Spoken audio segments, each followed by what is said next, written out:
right? Right. Yeah. His throwaway stories. Mini movies. Yeah, little mini movies. Yeah, with Warner Brothers stuff and with Bugs Bunny and stuff like that. Those were probably is that all royalty free now because even Mickey Mouse is now. Well, I don't think he necessarily drew them accurate enough to get into copyright trouble.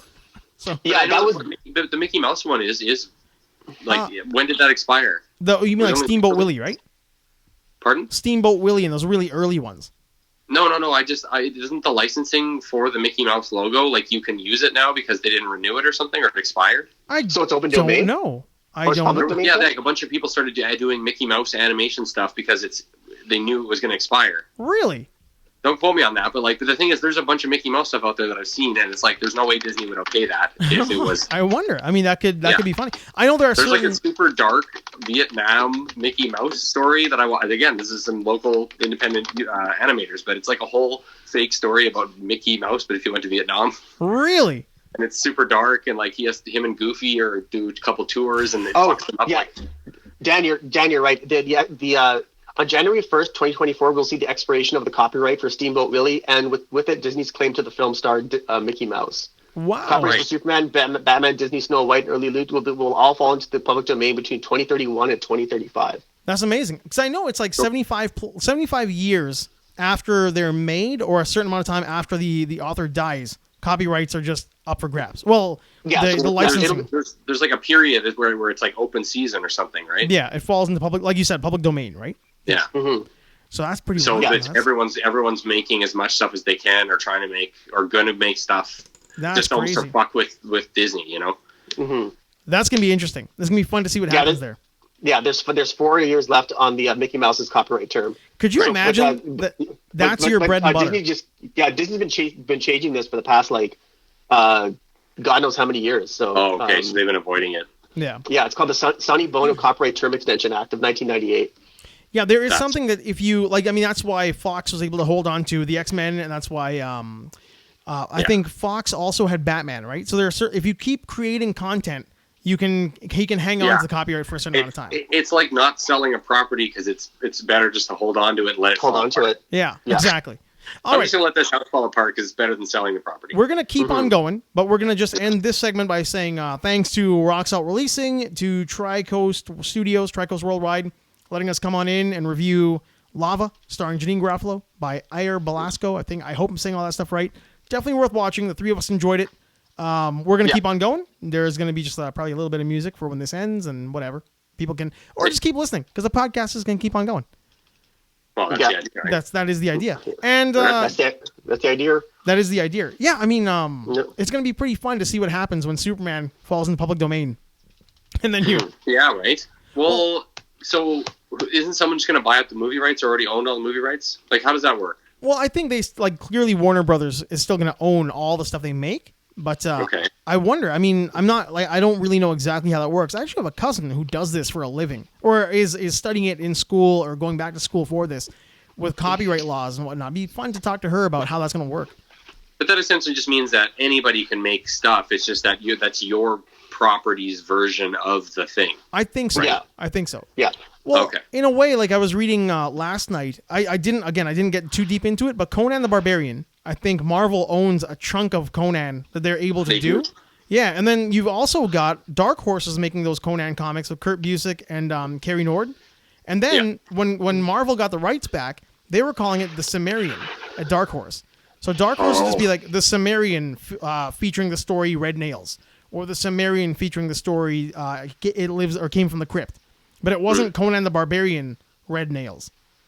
So cool. I bet you it'll be kind of like that, where you can have your version of it, but your version doesn't get to be like Conan the Barbarian because Marvel's using that right now. Is there a bunch of comics like that right now? The Cimmerian? Are these all new up and coming stuff? Not brand new, but they were like a few years old. I think Cimmerian might still be going on. I'm just trying to add to my list of things that I want to read that would probably be like a good, long, slow read. Because like these manga comics that I'm reading are great because there's 30, 40, 50 issues and they go on for 35 years somehow. I don't understand. I mean, but I'd love to read something like that ongoing, like Conan or the Cimmerian, or like whatever it is, and have like a 30-issue series that just runs, and that'd be great. Because like I'm loving this manga now, man. I can't believe I'm such a Well, I guess isn't in your 30s when you're supposed to become a weeb?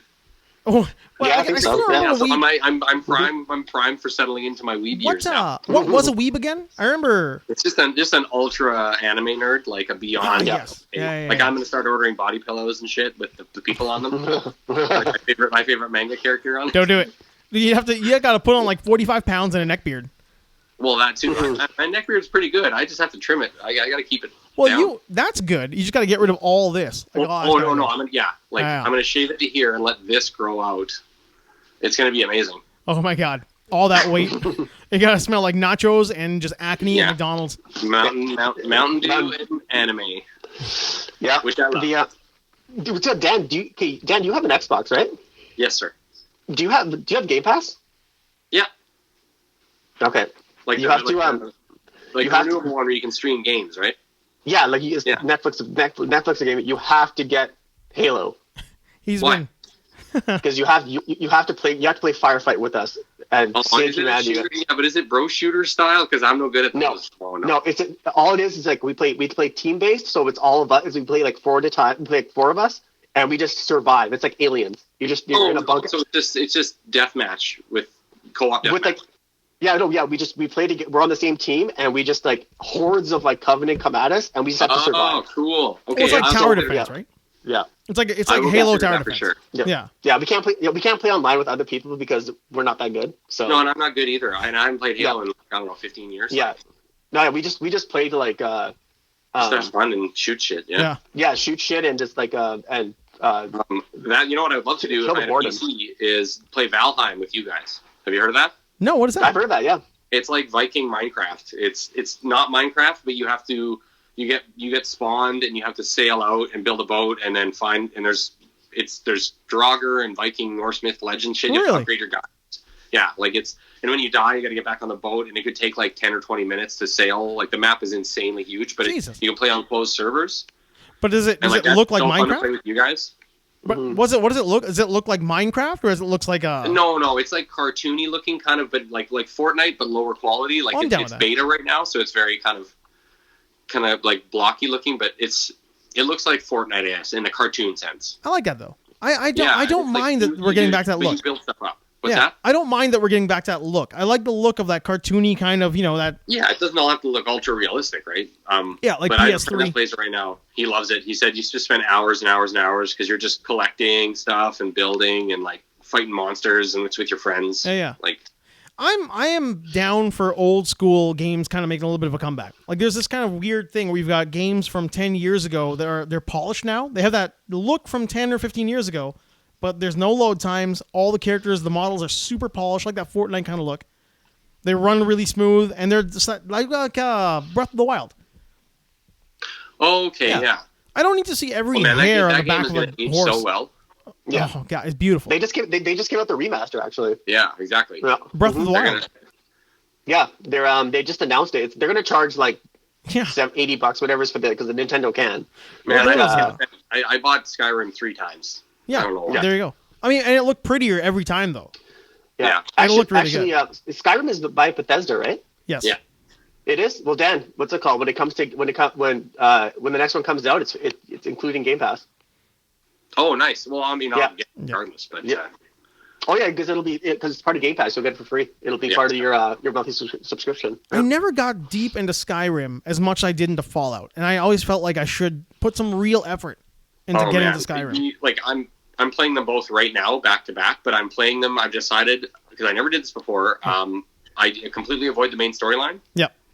And just play the game, and it's an entirely different game. Like, I don't follow any of the rules that are usually in place. Like, unfortunately, Fallout 4 is incredibly linear. Yeah.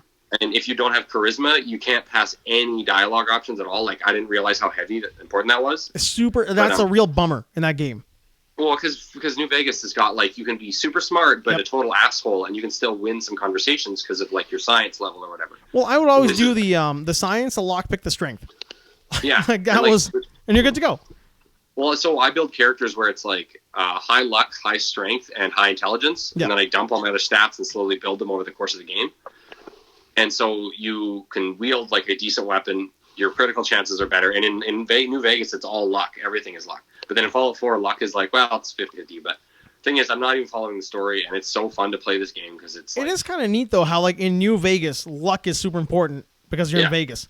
Well, yeah, it's New Vegas, right? I love that they did that. Too. It's a really cool idea. But then, like same with Skyrim, I've added mods to both of the games for the first time as well. Oh, get out! And then Skyrim, I'm playing a magic build, which I've never done before, and it's incredibly difficult to build strictly a magic character. Okay, let me ask you guys: did either of you ever get into Fallout 76? No, I played it once, and it's kind of a letdown from like the previous ones. Yeah. So Danny, if you can back me up on that, but like if you played the previous one, it is. Yeah. Really? Well, the thing is I don't know what Bethesda's doing, and there's 50-50 where people enjoy playing it, but also like it's been broken for so long, and then it seems like when they put out 4 was just like work the bugs out of the system for 76 because the settlement building is all involved in 76. Yeah. And that's kind of what 4 is about. Like really with Fallout, settlement building is so important, but then Fallout 76 is like a cash grab. Like there's all this shit for everything for sale, all the outfits for sale. You don't meet anybody in there. There's no NPCs. Like they only addressed or added NPCs in the last couple of years. Oh, get out. And it was like all these background stories that you just got from like holotapes and stuff. That's weird. And, I don't like that. And it was just broken as fuck. Like completely. There's so many videos of guys who are like the 1,000 things that they found wrong with the game. Like literally like 1,000 glitches in that game. I was talking to Raj about that. Yeah. Go ahead. Sorry, but no. I think you're actually going to talk about what we were talking about. You go ahead. Finish your thought. No, I was just. This is just like in reference to Dan's point about like where you have to. There's microtransactions. Dan, I think that's what the term you're looking for. Yeah, sorry. That's just like it's ridiculous. Yeah. Like they had a sale. They had a sale, a Christmas sale, where they upped the price of the Christmas looking stuff, the Christmas themed stuff. Oh, that's great. And they found out that all they did was up it for the sale to bring it back to its regular price. So, which is illegal. And they didn't say anything, and they didn't check, and someone reported them, and they had to change all the prices and give all these people discounts. And that's so gross. And it was to buy like a Santa hat and like a Christmas tree for your base, right? That's like those President's Day mattress sales in the States, where like all the mattresses are already hyped up, like they jack the prices up a month before. Then on President's Day, they drop all the prices down to regular price. And it's this old sales tactic that no one's really noticed. But then apparently there's something with doing it online that's illegal. Or there's just one of the many videos I watched about it. Because like I really wanted to play 76. All I've ever wanted was an online cooperative version of Fallout, like ever. And I don't want it to be an MMO. I don't want it to be gigantic. I want to play a level-based sandbox game with fucking 2 or 3 other people. Like what is that game? Just Cause. Oh, Just Cause is great. Is Just Cause where you can leave yourself open to online and players can sign in as a cooperative guy? I think now I'm number 4. Which game was that? Is it? I'm pretty sure it was Just Cause because you can just like I had a guy enter a game I played once. He just drove me around to the map. couldn't even talk to him. And you sit on the car just like jacking. I was just looking at him and he'd be driving, and it's just like it was the weirdest situation ever. But I think at one point in a game like that, weren't you saying how like the character turned to look at you? It was like a stupid grin on his face. Yeah, it was really weird, but we couldn't talk, so I'm just looking at this guy in the first person. But that's like, if you could do that in Fallout, it's like you can do side quests. You don't have to stick together. Like the map's open sandbox. You guys might remember, what was that game where there's that one dude? Was it Rust? Is that one guy? He's just like a regular. I think his name is Daniel or something.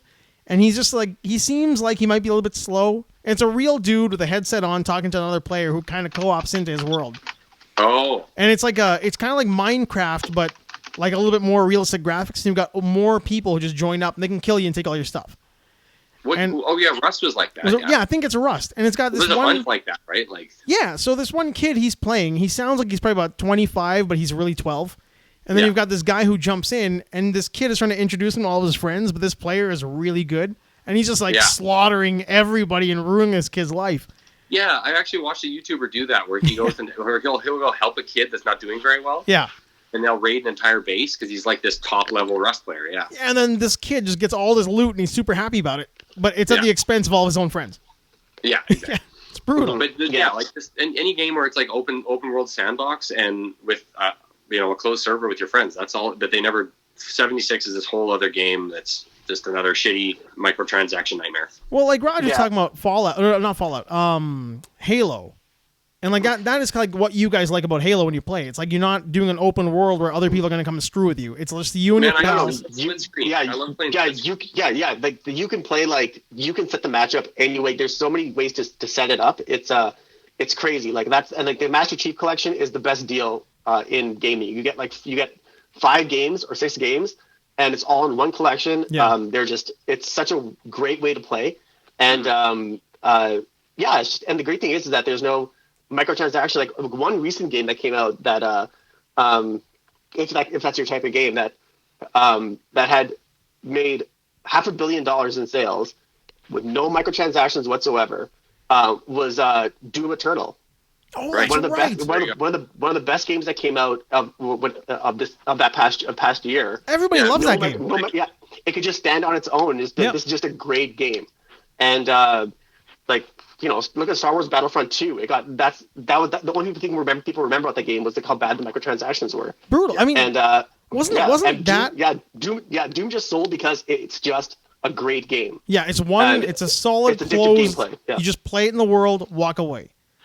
But it knocked people's heads off, man. I don't know. It was crazy. Wasn't it Battlefront 2? Isn't that the one where like they had to write laws about how the loot system and the loot box system was essentially gambling? Like little kids are being that's right. Yeah, the loot system was pretty much gambling, and kids were like basically like stealing parents' credit cards just so they could go online and it more hit the mainstream because of that, whereas like Counter-Strike was really the first real big problem because it was CSGO. It was like literally just a lottery system where you threw money into a VLT that just randomized items. God, how gross is that? And like CSGO was making like millions of dollars off these kids, and like there would be websites where you could go bid on stuff. So then it was like off-track bidding for CSGO items. That's brutal, man. And it's like, and there really was nothing wrong with there was nothing illegal about it because it wasn't regulated. No, it was just it was morally reprehensible. Exactly, it's disgusting, and they don't know. Like, what do we do about this? These kids are gambling at like 12 years old with for nothing too. You're winning a skin for a gun. Yeah, you're not getting anything out of it. Yeah. Like unfortunately, a big game like Battlefront, they're like, well, that works pretty good. Let's see how it goes. But such a mainstream game, a Star Wars property, they're like, we can't do that. It's for kids. Oh my god. Yeah, that's ridiculous. Yeah. Yeah, like have you guys played Jedi Fallen Order? No, it looks awesome though. Unbelievable game, unbelievable. It's on Game Pass for free. It's Fallen Order. It's very Assassin's Creed, Star Wars, like that's the one. Yeah. Climbing and like really good fight techniques. That's literally exactly what it is. Yeah, you're right. Yeah. I saw a couple really good playthroughs of it, and I was like, man, it's so nice looking, and like I love the story idea they have behind it and everything. It's really cool, yeah. And the combat system is excellent. It's exactly like Assassin's Creed. You're right. Did you guys ever play the what was the one, the last one where it was the apprentice, the unknown apprentice one, Force Unleashed? Yes, I played the first one, How? and it was really fun. Yeah, it's just not competitive. Yeah, I played the second one. It's cool having the force power used in that was pretty cool. But then like Dan said, it gets kind of repetitive after a while. I'll tell you, the first one I felt like it was about time. Like you play that and you're like, man, it's about time. There's a fun game out there. And the second one, a cool lore game with like twists and like an unknown character. And, it had some neat powers and like being able to the Star Destroyer, like holding up the Star Destroyer and shit. Oh yeah, that was cool. Showing people what true power of the Force. You're right. Yeah. Mm-hmm. They didn't do that enough, in other games, and like there was, you remember playing older Star Wars games where it was really just down to a meter? Yeah, you got a meter, a Force meter. It's like I think Dark Forces was like that. Was it? I remember any of them I played. If you were a Jedi, you had the Jedi power meter. You only had it for a little, exactly. Or you had to like get little. You do have it, I get it, but it's you got to jump up and get the little shiny balls. So like you get that's the Force. There's always like Force around the screen. Say what? Yeah, Force recharge. Yeah, it's a recharge your Force. Oh yeah, actually, Vic, this might interest you. So I was looking for I was getting I wanted to get more games for my Xbox, and I was like, went on Game Pass, and I was like, whatever. So then I was like, oh wait a minute, these aren't the only games you can get if you want to get them, if you want to download. I went on the Microsoft Store on the Xbox, and I just typed. So I got that game River City Girls, which is that updated River City Ransom. Oh, we've talked about this a couple times. Yeah. Yeah, and I've heard of this. Actually, you know what? Great, unbelievable game. Hold on a second. Unbelievable game. I've heard about it. I don't think Dan has. So why don't you just fill him in on like the lore behind this thing? Yeah, because I've heard of this, but not seen anything like that. I'm aware of the remake. Yes. Yeah. So it's on Game Pass. You can download it there. So yeah, it's just a change of like it's like River City Ransom. It's done in 8-bit basically, and unbelievable music. So this time around, you're playing two girls, and you're trying to like find your boyfriends. And so, but the battles is the fighting style is exactly like River City Ransom. Yeah. And so yeah, it's a great game. Yeah, so yeah, you're just button mashing and like but it has 80s style music in it. It's great. Yeah, this is a synth beat chiptune or beat tune or whatever they call it. Chiptune, yeah. And chiptune, right? Chiptune. Yeah. That's what it's called. Yeah. And so I was like, I just typed in. So I went to the Microsoft store and I was like, okay, I just typed in River, and then I found the original NES River City Ransom that you could download. It cost me $6. Yeah, I found it was for $6. I'm like, yeah, of course I'll get it. Oh, for sure. And then it says. So I scrolled down, and it says, like, if you like that, here's the recommendations. Double Dragon was on there. 1, 2, 3. All these Nintendo games are on there. God. And also, do you guys remember that gaming system based on the arcades, Neo Geo? Yeah, man. For sure. Yeah, all the Neo Geo games are on Microsoft Store that you can download. Get out of town. Like, back when before we had streaming, there was guys on Kijiji for $100 that would sell you an Xbox with like the 360, I think. Yeah, I have that. You have like the modded 360. I know a guy. If you want one, he'll load up your Xbox with like all this stuff. Anymore, but I remember I had a really awesome like custom Xbox, like one of those limited edition clear ones that was like God, it had like 1,000 games on it. I love that. Yeah. I still have mine. Yeah. No, I think I gave it to an ex-girlfriend or some shit. God damn it. Yeah. Always some random ex-girlfriend taking my game shit. Oh yeah. So I just downloaded like Samurai Showdown, Art of Fighting. Nice. And then like I downloaded they also had the Contra like special editions where like has all the Contras that were ever made into one bundle. Really? If I ever had a game that made my heart race, like it would be Contra. Like yeah, the Castlevania collection. There's tons of them on there. Man, and I don't think the Street Fighter collection, like all the Street Fighters ever made, just put into one collection. Yeah, it's crazy. I don't think there's been consistently like greatest hit games in a row like there was during that, like the peak of the Genesis SNES era, right to the like the beginning, maybe like the first peak of PlayStation 1. Like there was the this best era in gaming for me anyway. Yeah, there's like this string of games. Yeah. Like I think you just named them all. Like from Double Dragon to the Contras to Castlevania, Devil May Cry. They had this weird run that was just immaculate. Yeah, everyone was putting out games. Well, you know what? I hate to say, I don't know when it occurred. I could be wrong, but you know, a lot of times this is before the shareholders factors fell into play, and it was these are $1 million deals now, and they want to do this, and this is quarterly, and you got to release it at Christmas, and you know, and they let the games get made properly before they release them. Right? Oh yeah. Yeah. And then even back then, like when there was a movie coming out, you had games from like the Lion King game on Super Nintendo is still one of the most like alarmingly difficult and fun games that was tied into a movie ever. I forgot. Yeah. Look at the Star Wars games for SNES. Like those were incredible. The Super Star Wars Aladdin. Aladdin was unreal. Yeah. I mean, those were. I remember playing that all the time, like addictively playing the Aladdin game. And it was platforming done perfectly. Like it was like perfect platforming. Yeah, because everything was at like smooth like frame rates. The graphics were excellent. Color palette was excellent. Stereo sound, which is the first in gaming. Let me tell you something. SNES was just incredible. I introduced. To this day, it's my favorite console. It is. I think you're right. It is probably like as far as like fun factor and like consistency of like great game one after another. The Super Nintendo was just top notch. I just I just introduced my buddy's kid to Mario, Super Mario. I got Super Mario All Stars. They had it just sitting there for like $40 at the Game City, so I snagged that. And he's 5, so he's kind of got the idea of how to hold the controller and move it around. But then he figured out run and then jump and then stop and then run, jump, stop. And now I'm watching him like pick it up as he goes as a 5-year-old. And it's gleeful for me to watch him like figure out a Mario game. And like when he gets hit by stuff. I remember you were telling me this. Yeah, that's right. Oh man. Yeah, if you've already played it and you're watching them progress, I've never actually had that opportunity. Man, it's so much fun. I watched him hold the controller. he fell down a little well after Lakitu threw a turtle at him. So, like, he's running. Lakitu's got the turtle. He freaked out. He ran. He fell down. And the look on his face had to stop me. Like, okay, well, that's called rage quit. And you're not going to rage quit. And he's like, he got right back into him. Like, Man, I remember, there were some games, even on Nintendo. This is my Super Nintendo. Oh, what? The classic Japanese one or whatever? The European. Yeah, this is a different one. Top loading. Yeah, this was a different one. Well, they were all top loading, but that is. Oh right. That's the pretty one. Because you remember the power and the reset button where those like kind of bars and you just like That's you know, what like this. Yeah. This one's a little bit different. Well, that's like Europe had those. Yeah. Yeah, that's Right. I don't know why this is sitting right beside my desk, but I'm glad this it is the was. one I had. It's pretty awesome. Yeah, Hey, it's the classic. You know what? You don't blow into them because that puts moisture on the metal and it makes them all corrode faster. That is true. Wait, that is true. Wait, there's proof that doing that is worse. Yes. Yeah. Where? Everywhere. What are you talking about? It Good. always worked. Good. But you know what? It did always work. But it always worked because he took it out. Yeah, it's the same thing as like slapping your TV to make sure the picture comes on properly back in the 80s. Yeah, eventually your TV's not going to go so well. Yeah. The No, Al it's Bundy. just gonna be like it's just gonna break. The Al Bundy side of the TV smack. The good hard slap to the TV. That's the Happy Days Fonzie jukebox smash that's evolved over time. It's went from a jukebox to a television to a Super Nintendo. Oh, good lord. It worked for the Fonz. It should work. Well, it works for remote controls for sure.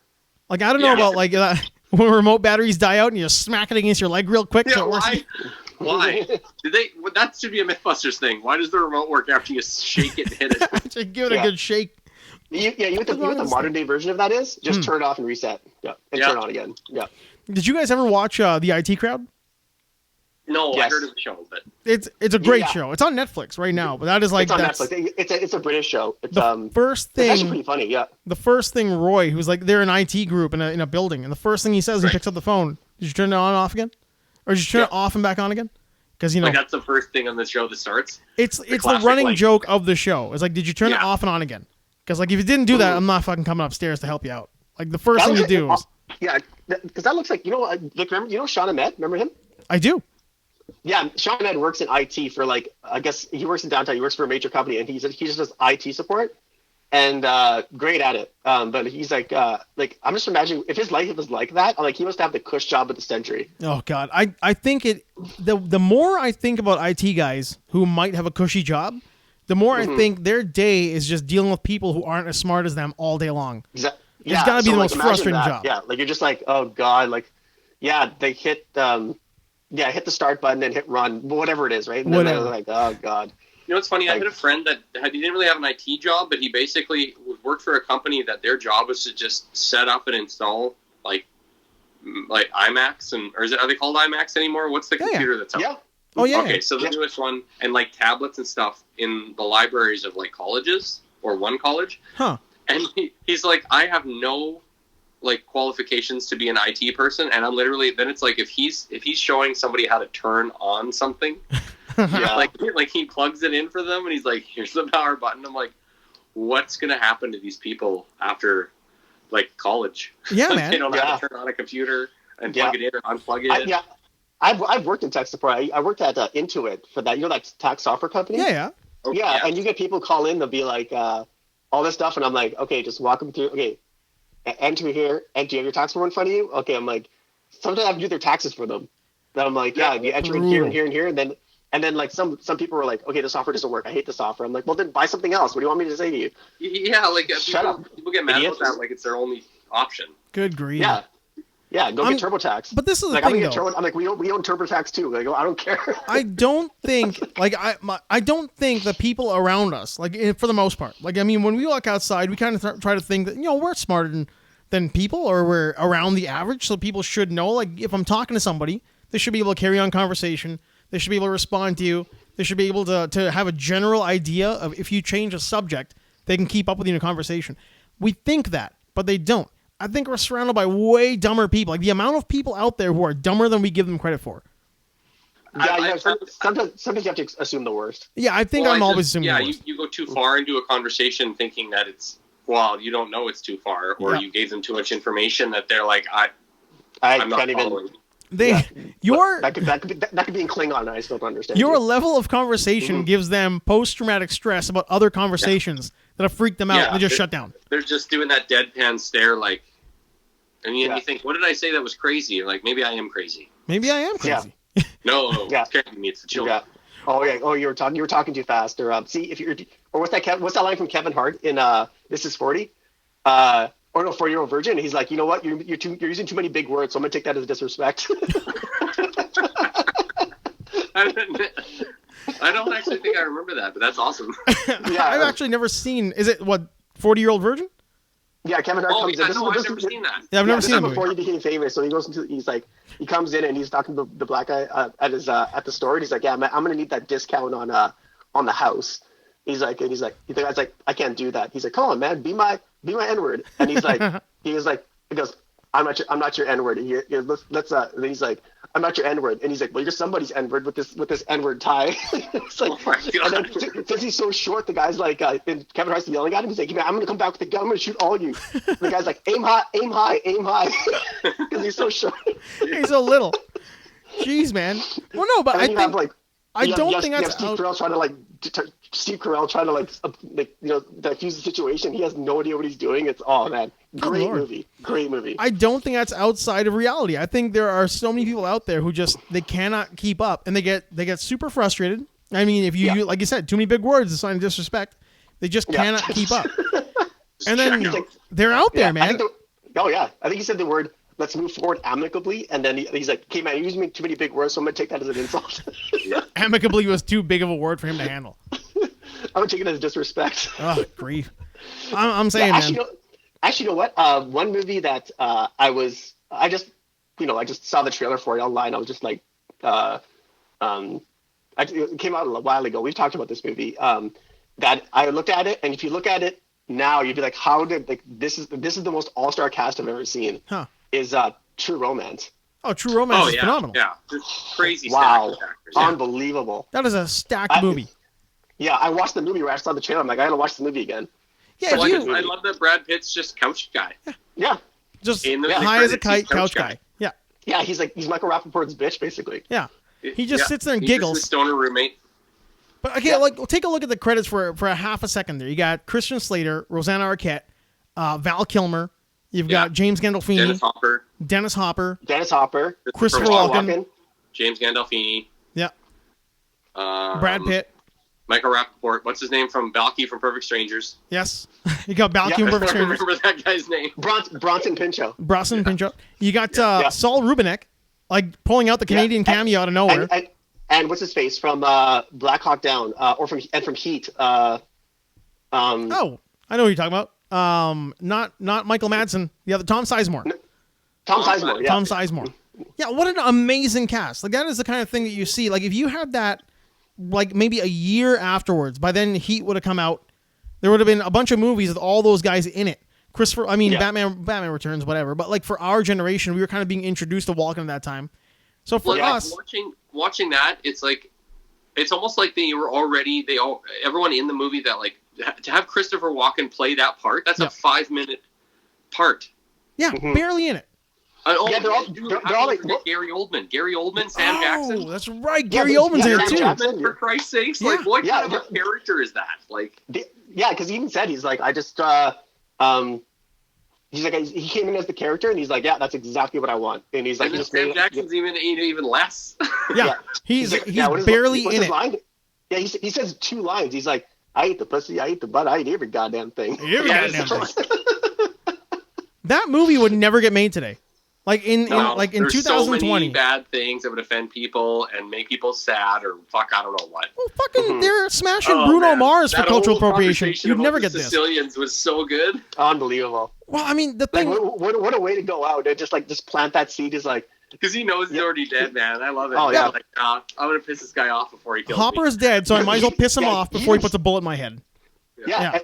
And he said to the guy, he's like, goes, tell me. Am I lying? Because you can tell because remember he said, I can tell when you're lying. He's like, tell me, am I lying? Yeah. He goes, because you're part eggplant. Yeah. And he's laughing, and he's like, you just see it on his face. Oh, so good.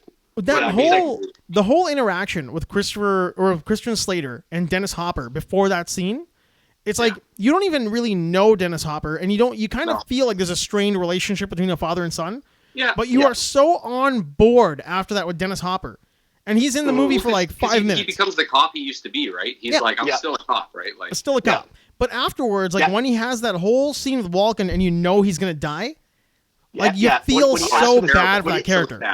When he asks for the Chesterfield and the music hits, you're just like, okay, he's accepted it, and he's like, this is over. And he's like, I'll take that smoke. If I'm going to go out, I got to let this guy know exactly who he is, Yeah, and I yeah. know this is gonna piss him off, and so It's leave just him like, with that. so the Moors Yeah, came over. Actually, It's like- yeah, They did and actually, I so was much fucking. that scene was actually, he said, Quentin Tarantino said that he actually heard that story from like his mother's best friend, who's the second mother. Uh-huh. She was she was black, and she told him that story. Really? From like one of her friends who was black, this guy, and he told that basically the same story to Quentin Tarantino. Tarantino was like, I'm gonna put that in the movie. Oh, It's yeah, that's it's so such good. a like it is like a cultural revenge story for anybody who wants to be racist towards a black guy to pull that out. To be like, let me tell you Oh my something God, yeah. about you people. It's like, it's a reverse piece here. Oh, Oh, yeah. Yeah. God. So Yeah, good. I don't know who got it worse in the end. So like whether it was Christopher Walken's character, where he's like Vincent Carcone, he was like knowing that he's left with that knowledge for the rest of his life. He's gonna live with it. Yeah. Yeah. He Well, has and to live with that. he doesn't like he won't recover what his losses, right? No, Yeah, no, you're right. yeah, it's Yep. gone. He's finished. Yeah. He won't And recover he- his losses, and he's culturally destroyed. Yeah, and he says, Yeah. and then he says to him, he goes, "You can look it up. Go look, ahead." pre-Google. Go look that up. Imagine if he's sitting at home one day and he's like, you know what? And he goes through some book and he's like, fuck. One day It's he's like just, 20 years Yeah. later. Yeah, he's like, that comedian was right. he's sitting around. It's like it's 20. Let's say it's 2007, and he's sitting Yeah. around 10 years later, and he's got Google, and he's like, "I'm gonna look this Yeah. up. I'm gonna What look am I this shit gonna up. look up? What am I gonna Google today?" But he looks it up. He's like, are my ancestors blah blah blah, and it's Oh. like, You know what's gonna Yeah. be worse though is he's gonna watch the He'd laugh and be like, "Fucking guy was right." son of a bitch. no, he probably shoots himself. He's probably so mad. he probably just yeah, exactly. Oh grief! I wonder what when I watched that movie. You just said who got it worse? Did Walken get it worse, or Dennis Hopper, or did Gandolfini get it worse, or Rosanna Arquette? Who I was got it gonna worse say in Dennis that Hopper interaction? got worse because he got Dennis- the toilet yeah. to the back of the head. Yeah, But but that I was a mean, quick death. But that was a quick death, though. We'll give that. But Yeah, no, but Gandolfini- after that 10-minute fight scene, and then she beats him to death with the toilet. No, Yep. that's Gandolfini got it worse. he got I it would worse. say. He got beat Yeah. to death by the person he was supposed to kill after telling her how hard of a killer he was. And he got Yeah. the freaking thing in the foot. He got the corkscrew in the Corkscrew foot. in the foot. And, Oh yeah, She he got did not die rough, well. like- Yeah, Yeah, she got beat up, Yeah. but he did not die well. And you know what? For all the gore and gruesome, bloody, natural-born killer's level of disgusting violence, a wonderful ending. yeah. oh yeah. Like a perfect happy ending. I love how it totally just like, I don't know. One of the big things about the movie I like is it's all tied together, but it's like the situation where like Fifth Element, where the two main characters never really cross paths, Yeah, or essentially the ones you think are supposed to be, right? Like it's Mhm. really about Walken Yeah. getting what he's back and Yeah. meeting Christian Slater. Yeah. But like, how do they like they don't really like? I can't remember at the very very end. Like he doesn't actually meet him, does he? no, not at all. No, because they he's send like Gandolfini and they do this other shit and it doesn't work out and they get away. Yeah, they kind of he's hands off. Yeah. they kind Yeah, yeah, they're he's hands hands off. off. Like the character, the Christopher Walken's character, Vincent was it Carcone? Yeah. And what was Christian Slater's name? He's got a great name. He does have a great name. Yeah, it's Oh, he's Clarence Worley. Clarence Yeah, Worley. Clarence. So Clarence, you think they're going to converge, but Christian Slater's character is moving towards the big scene, and Walken Yeah. is like here, and he's like, "You guys take care of it," and he goes away. Yeah. And it Yeah, never no, they never yeah, really hit each yeah. other. There's no reason for Christopher Walken's character Yeah. to meet Clarence, whereas like he's Yeah. just like, you know what, just take care of it, because he didn't know what Clarence's capacity was for violence or revenge or how far he'd go to protect her. That's right. So like he didn't know, so he's like, you know what, just send the goon squad in. Yeah, he's Well, management, and man. it's all the main characters that were not main characters. Sorry, all the people involved in the final big like shootout and stuff. Yeah. Obviously, are no idea why any of them are there. They're Yeah. all there. Mhm. They're the same reason, and they're all. It just turns into a bloodbath, and it's like Yeah. it has nothing to do with the original thing that happened.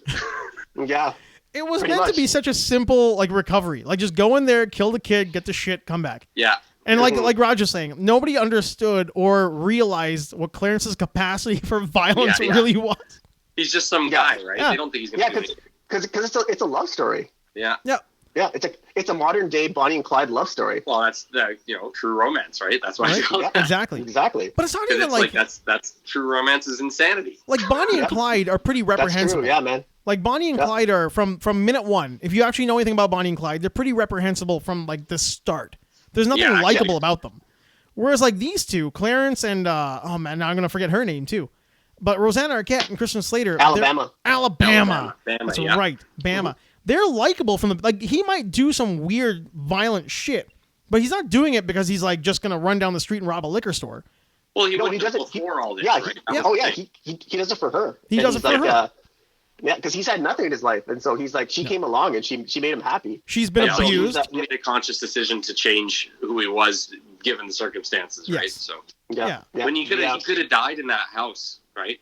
Oh, for sure, Drexel's house. He got lucky, man. He got a lucky break. Lucky. And after Alabama takes that beating from James Gandolfini, that I think that drove him over the edge, and he's like, he's that's at that point there was no like either we go all the way or we try to get rid of this money. We try to get and so it was just that's what I loved about that movie so much. It's like there's no everything is 0 to 60 in 2 seconds. There's no compromise or anything. That's what I loved about that movie. Well, it's like what's that thing we talk about sometimes in music? Like it's we say Hans Zimmer does it with his two tones. When he has two tones that are always rising and falling at the same time, but it sounds like it's always rising.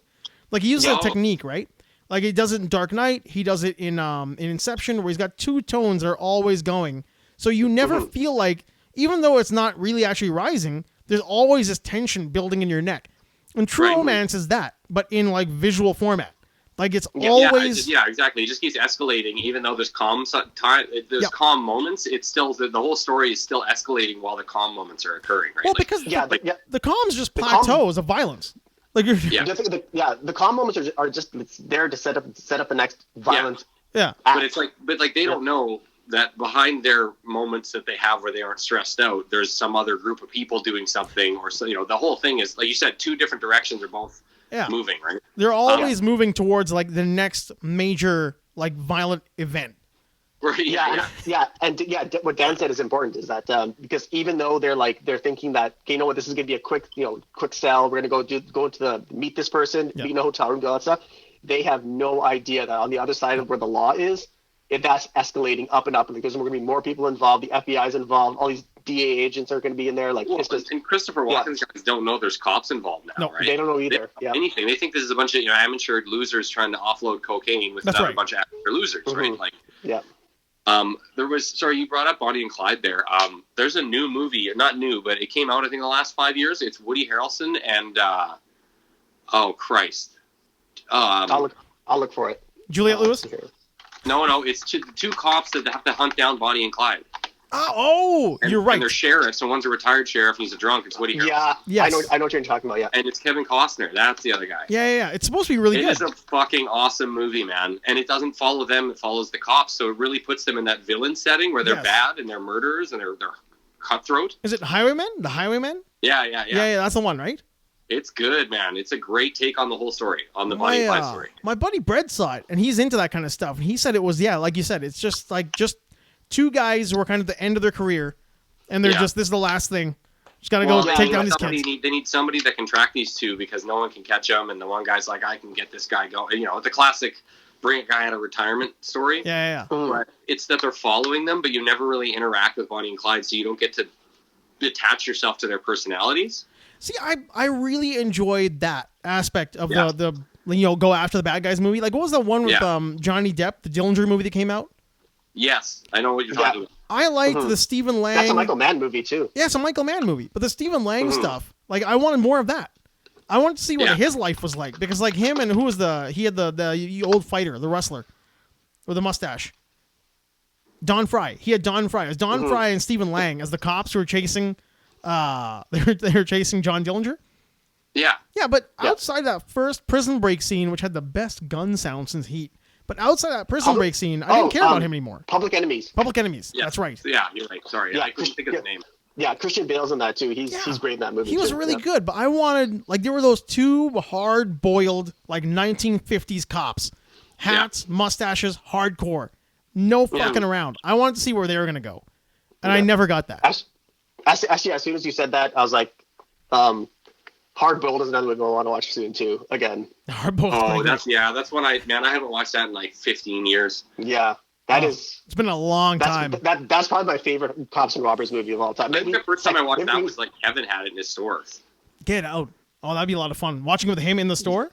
Well, I think that's when I ever came across it. Was the first time I ever saw it. That's why I was like, fuck, I probably watched it once like 15 years ago. If people don't know, we're talking about Chow Yun-Fat. That's my second favorite police cops and robbers movie since behind like Heat. Yeah, no, it's pretty awesome. Hard Boiled is pretty good. But that whole era of like Chow Yun-Fat, John Woo, like Asian Chinese cinema was so now, good. Now, here's the thing. Are they the ones that came up with that and it was westernized, or did they see Western action films and were like, we could do that? I think they were influenced and they put their own like signature style that was like so influential from that point on. Yes. I would say. Yeah. I think you're right. I think what happens there is you've got these guys who are watching American cinema and they get like, who was the guy who did To Live and Die in LA? But that kind of movie. Like they're watching that kind of stuff. And To Live and Die in LA? Yeah, Willem Dafoe, William Peterson. It's great. Is it a cop movie? Yeah, it's probably really good, man. Some of those old ones like Colors. Have you seen Colors? The guy who did French Connection. Yeah. Yeah. He's got a great name. William Friedkin, the guy who directed Exorcist. William Friedkin. So you've got like those William Friedkin style movies. You've got all those kind of like hard boiled cop LA movies, Death Wish and all that kind of stuff happening. I think that influences John Woo, and then eventually they're like, hey, let's make those movies that John Woo's making. And then let's just get John Woo. Yeah, they just keep cycling off each other because it's like someone takes it, admits their spin on it. It tells the other guy a new idea. He makes his spin on it. It's almost like... Yeah. I really hope that means the case. Like, I would love to hear the movie genres develop that way. Yeah, all good ideas come from somewhere. For sure. So, right. For sure. Not to get too off topic, but I was just watching this show. It's called The New India or something like that. But they were talking about architects and art design in India. And when you watch it, you realize that there is this weird cyclical thing happening there as well, where all their design right now is influenced by Western design, but they're putting an Indian spin on it. But all the design they're putting an Indian spin on has been Western rip-off ideas of like Indian and Asian origin. So it's like this weird cyclical thing happening where all of a sudden you try to rip off a design that is initially inspired by your original design. It's all circular. So I think that's what happens to these movies as well. It's like you're ripping off Western cinema, which is ripping off your stuff. Like, Magnificent Seven ripped off Kurosawa. And then all of a sudden they remake it with samurai swords. Like, oh, hey, what's going on here? It's like, you just... because the samurai story would not hold up in America, right? So like, hey, well, what can we tell? Oh, we can put that in a Western setting. We know how to do that. Make them cowboys. Oh, God. Exactly. That reminds me, man. Like, I just finished Mandalorian, and that whole Ahsoka Tano, that episode with her is essentially just like Yojimbo. Like, that whole episode where she's, like, Which season? Season 2. I haven't finished it, but is that the chick, the sniper? That's alive still? No. Or was alive? Like, she came back in the beginning of season 2? That's season 1. But wait until you get to... I think it's episode 8. It's the episode where Ahsoka Tano shows up. She's the Jedi... Oh, yes. Yeah. I did watch that. Where he brings her the baby? Yes. Right? She's the orange Jedi lady? Yeah. Yeah, sorry. I'm not the best with it's fine. Lore, the Star Wars lore. Yeah, no, it's all good. Don't worry about that. That was badass, though. You're right. That episode was just like a straight up, like, Kurosawa Star Wars. It's like talk about like full circle. You rip off one, then they rip off you, and they make you. Dude, he's Lone Wolf and Cub. Yep, for sure, right? Right, like that's all it is, and it's cool. I love that they did it, and they did it so well, and I love the music, and I don't know. Is there mixed reviews from people about season 2? I'm hearing ups and downs. I don't think there should be. I thought the entire. I just finished it last night, and I thought the entire thing was like Raj. Did you watch it as well? I just watched the first season, and then I have not seen the second season. Oh, okay. Yeah, man. The second season is just more. Yeah, awesome. I heard the second season is good. It's really good. So far, I liked it. I put it down like 10 other shows I watched, and then I got it. So I'm kind of pissed off that even though Disney's like you have to succumb to like Disney's like whatever they want, but like that the fact that lady got fired. Gina Carano. I think that was so dumb. It's dumb. I mean, it's like they like that's a really important character, and it's like you can't figure something else out or work through something with her, or like that's just so easy to cast someone out like that now. Yeah. I didn't realize. I just felt like it was more. Yeah, you're right. Like I just like it felt more like they made an example out of her rather than trying to like work the problem out. That's kind of, I guess that was my big takeaway from it. Yeah, I agree. Well, it's like now she's just a done character. Like she's not used anymore. Or did they kill her off? Like did they Like, write her out a story? I think you're no gonna write action her out. figures based on her. No action figures based on her likeness. No, Yeah. I think what's going to happen is they're gonna dismiss her entirely. They're gonna say, well, she went off to join the rebellion and she's gone. Yeah, like that's just man. You know that was never even back in the day. Like man, replacing Aunt Vivian, that was pretty fucking weird. You know, like Super and odd, it wasn't man. it wasn't like a public issue. It was just actors not getting along with actors, right? But I agree with like what Rod said. Is that there's nobody's trying to work out their differences anymore. Well, and like man, you know what? Before Twitter, you couldn't go out and tell 1,000 people what you think. Well, You know, like these people, these opinions have been around since fucking day one. It's not like this is anything new. If someone says something, they just didn't go out on television. You had to go on television and say shit like that. That'd be the only option. Go on Letterman, tell everyone you're a racist. Yeah. Like, do you remember? Know, and no one's gonna do that. Did you? No. Do you guys know who Oliver Reed was? Like he played Proximo and Gladiator, the old man. Yeah. Gladiator. Okay, yeah. Did you ever see when he was on? I think it was Carson. I feel like it was Carson. I love that episode was that interview was hilarious. I can't remember who he's with, but he just like says some shit, and she's kind of drunk, and Oliver Reed's kind of drunk because that's what they did back then. And then she ends up saying something about how like women empowerment, and he's like, "Yeah, in the kitchen," or some shit like that. Yeah, it was like an interview equivalent of smoking on an airplane. Yeah, exactly. Did he say it to like? Because he was trying to be a smartass, or was he like just that? No, just he's like, this is how I feel, and he's like political correctness. He's like, he's like, what does that even mean? He's like, well, if I remember it right, she was being really like body, and Oliver Reed. Yeah, she was being condescending. Yeah, absolutely. And so he's just like, I've had enough. I'm just gonna say something that gets you off no matter what. Well, he didn't. The filter was just like out. He's like, this is exactly what I think. It wasn't even quite that. Oliver Reed was like, he was considered at the time to be like a man's man type of thing, and. She was saying Sean Connery of his day. Man. She was. So she was being really body, and in a way, she's kind of being like a little uncouth. And Oliver Reed just kind of made this point about how there are ways to say what you're going to say that make you sound more like a lady, and right now you're not that. Yeah, like being on the show with him, being the man's man that he was, she was overplaying it, or like overreaching maybe. Yeah, a little bit. So he kind of was like, okay, I'm just going to say something mean to you because it's just you have it coming, like anyone would do, like in any situation with people overreach. Yeah, put them in their place.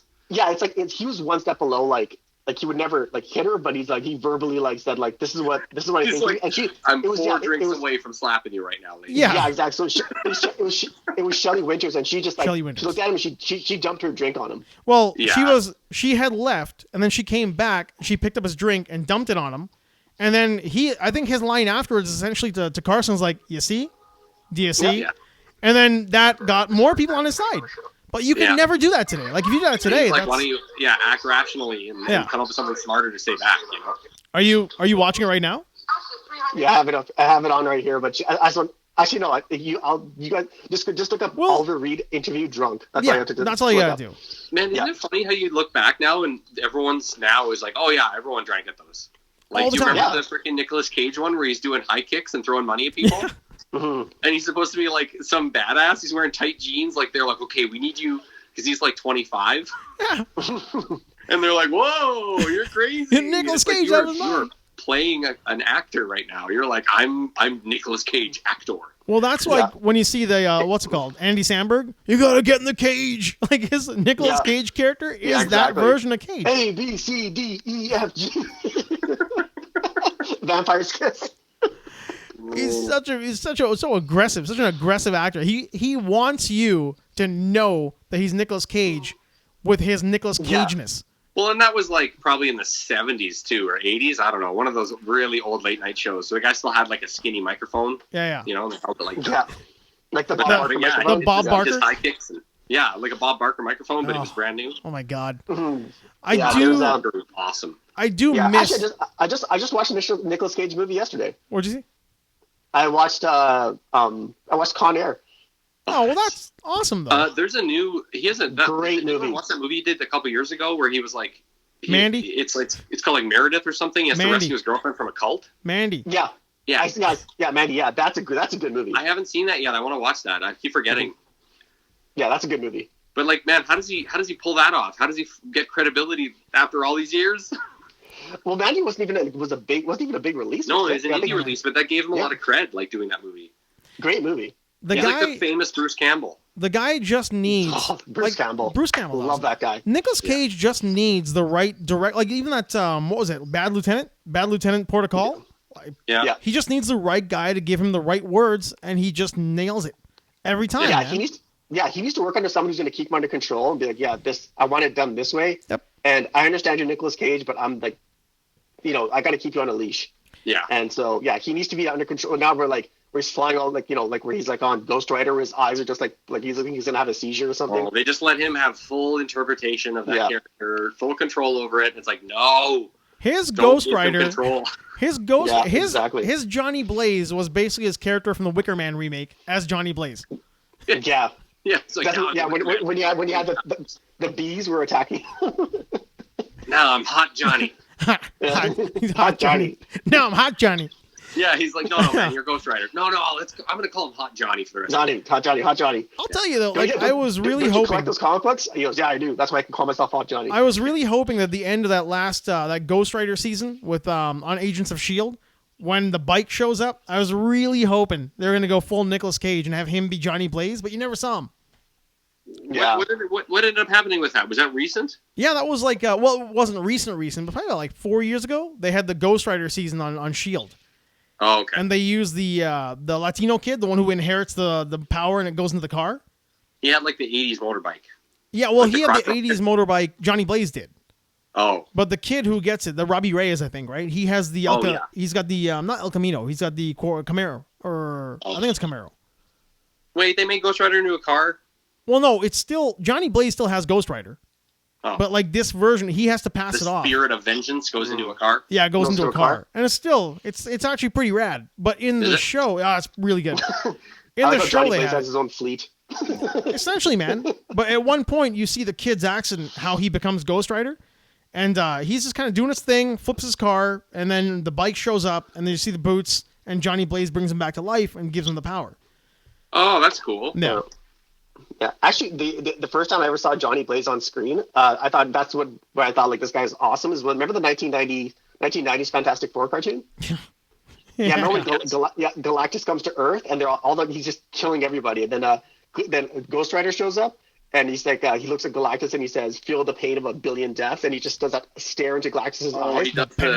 And he knocks him over. I was like, yeah. And I was like, either Ghost Rider's awesome or Galactus is that pathetic. No, man. Yeah, but that's a really, technically the Spirit of Vengeance could stop the Hulk, they said. And that was the elite Marvel characters that said that. Yeah, man. Yeah. But like, if he could put that pressure on him, if Galactus is the type of villain that could feel that pain, but what if he's above that, right? What if he doesn't feel sadness? Yeah, because I think he is. He felt that guilt like in the beginning but until he had that conversation with Lady Death and told him like, this is the role you have to play in the universe. Right. And Yeah, because then he shook it off and he's like, yeah, you're right. Because Galactus is a force of nature. He, like you said, he has a role that he has to play, so he is above feeling the pain of like a billion deaths. Yeah.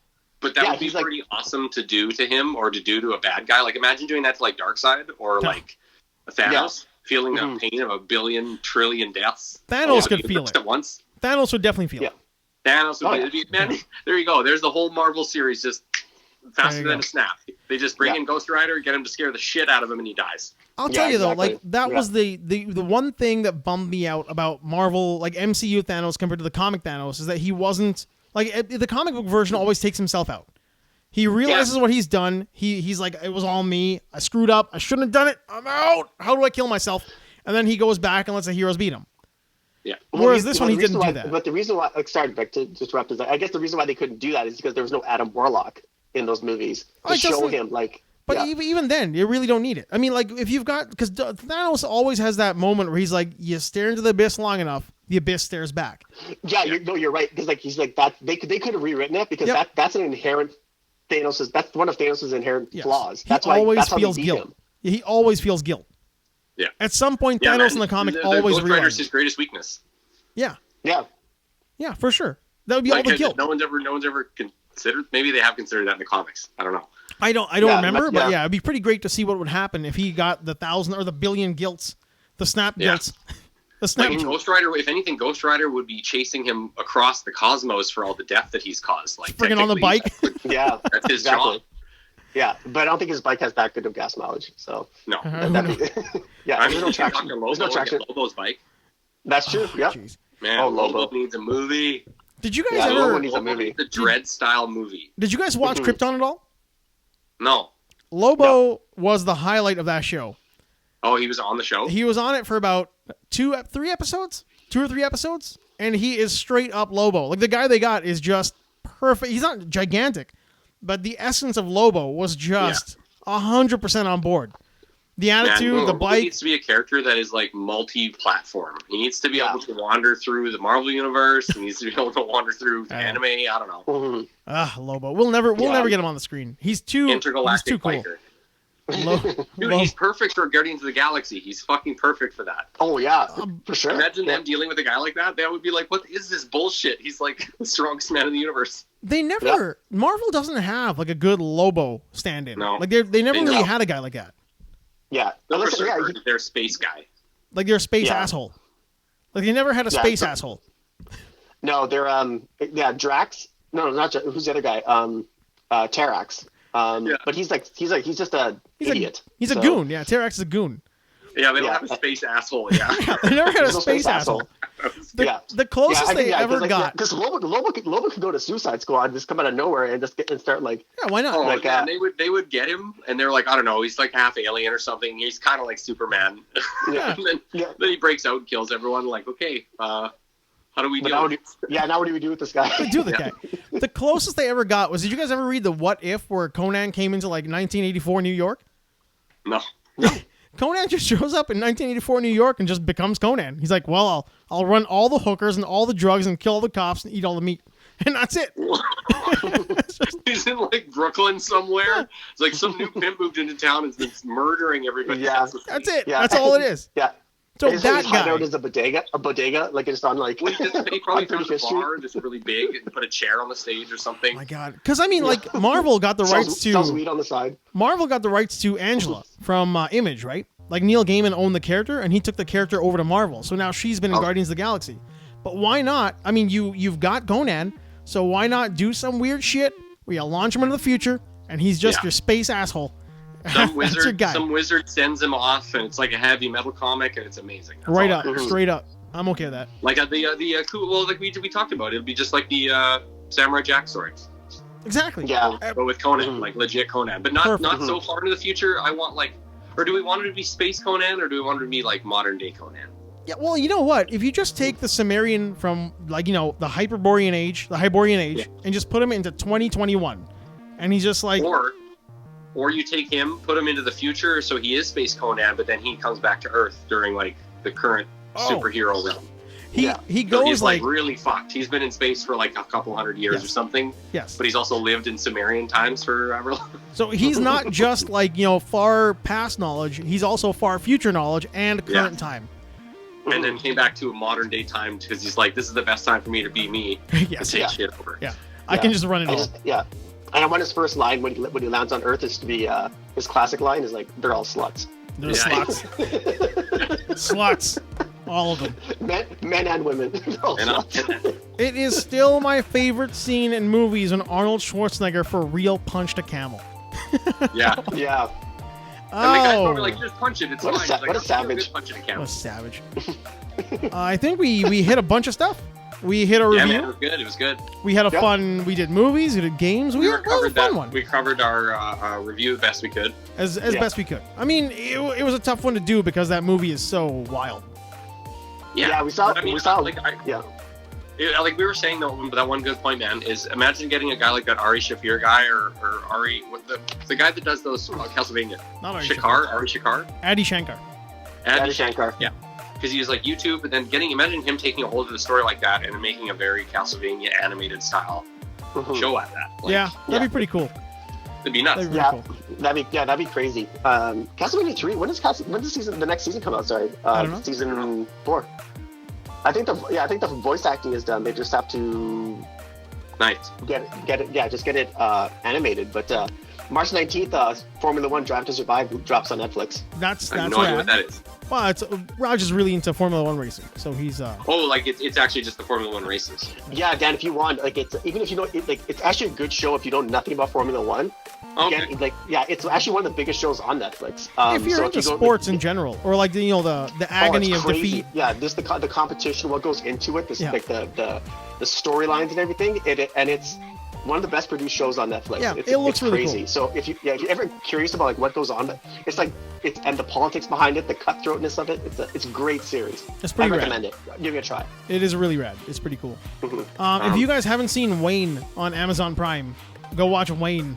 It's Wayne? Wayne. Wayne. Okay, I'll have to look that up. Honestly, Dan, it is right up your alley. Okay. I think you would really enjoy it. There's a few shows I got to catch up on too. I still haven't watched all the newest American Gods season. I haven't watched WandaVision yet. I haven't watched. I don't know. There's just so much. I've got WandaVision queued up for tonight, so I'm gonna give that a look. I got a couple days off here, so I'm gonna go watch that tonight. I think.